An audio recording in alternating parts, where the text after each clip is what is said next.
Medieval. Alright. I'm afraid this was one hell of a disappointment for me.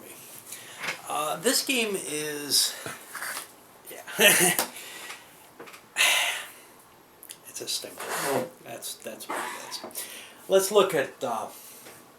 first of all, when I kind of walked into it, I had kind of this thought, vaguely from the rules, vaguely from the era, etc. Hey, maybe it's kind of a card version of Empires of the Middle Ages, much faster.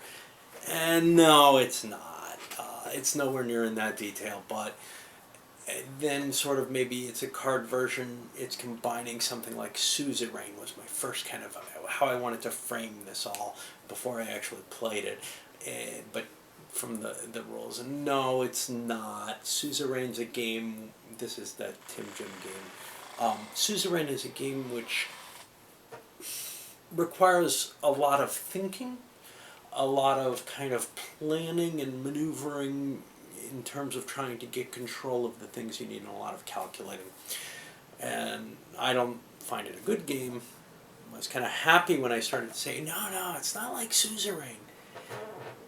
It's more like naval war combined with Empires of the Middle Ages. And, sort of, because there's a lot of luck. There are some decisions you can make. But I'm leaning more towards Illuminati now, combining that.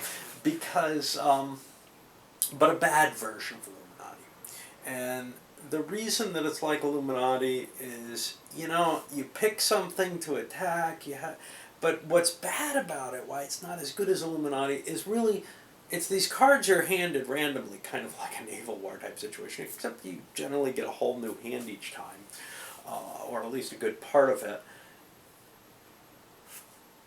It's not like, oh look, there's something new I can gain.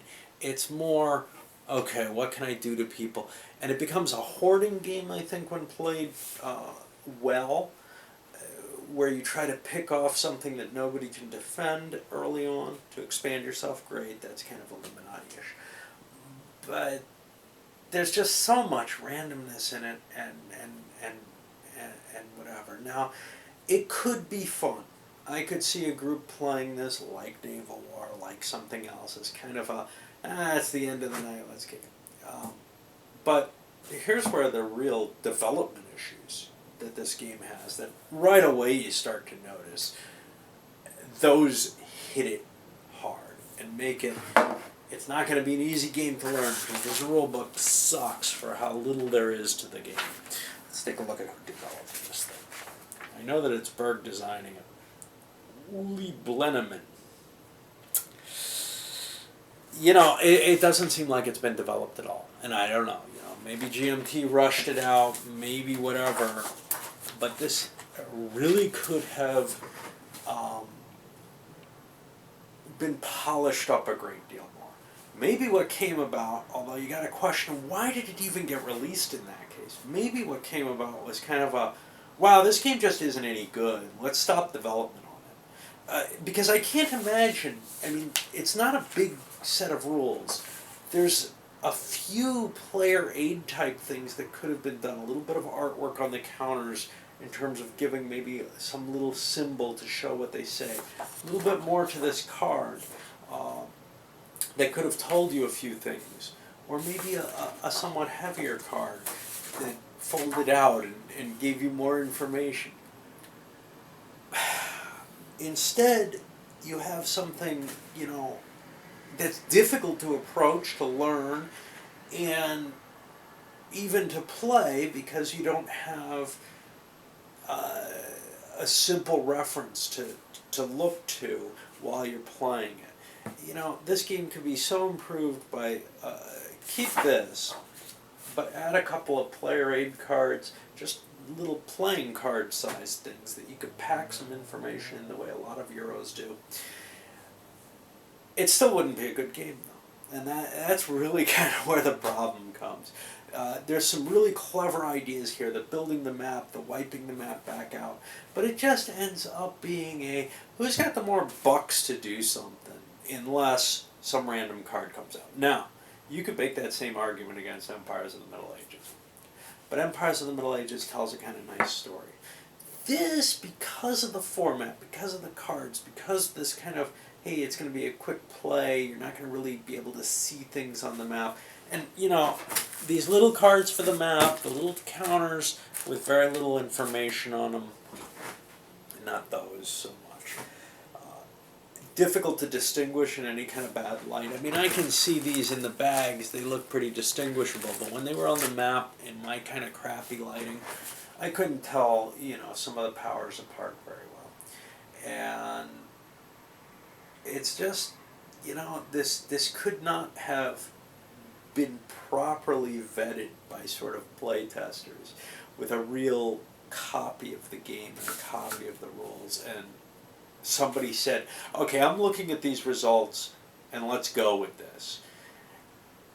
I'm trying to imagine what decision could give this the thumbs up in the condition it's in.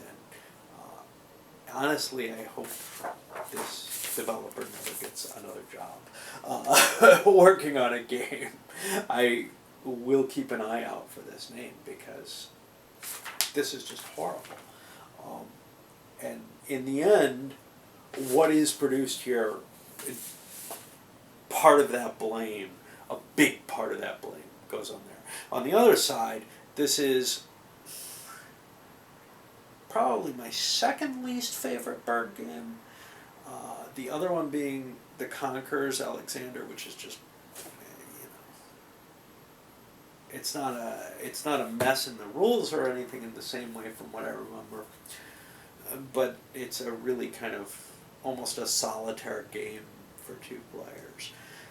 This, it doesn't strike what I had hoped for at all. It really doesn't. I'm not used to bird games kind of failing in this way. The closest that I would say that comes in that sense of like failing to tell this coherent story is Geronimo. Now, I like Geronimo for a lot of reasons, and maybe some of these clever ideas in this, the card draws, building out the map,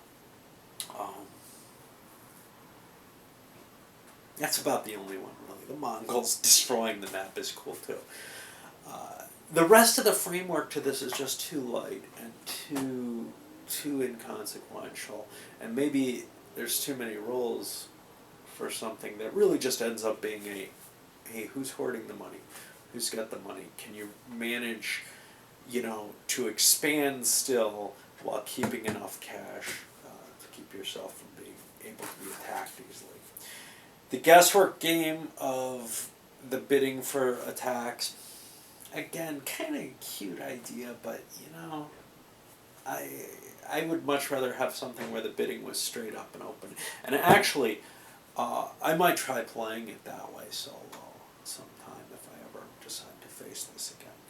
But I would say this is not going to appeal to many people at all. I'm probably going to give it a 5 because it's got some kind of clever ideas in it. And I think if you get past the development idea, it's sort of a little better than things like Naval War. Certainly better than Suzerain for me. But it's a shame. It's a real shame because I had read some things that made me think, oh, that's so cool. And they're still there. It's just, it doesn't get put together right. It doesn't come together and produce a game that I want to play. There's something neat here, but it's a shame that the idea was wasted on this. Anyway, that's all I got to say for this. A sad purchase.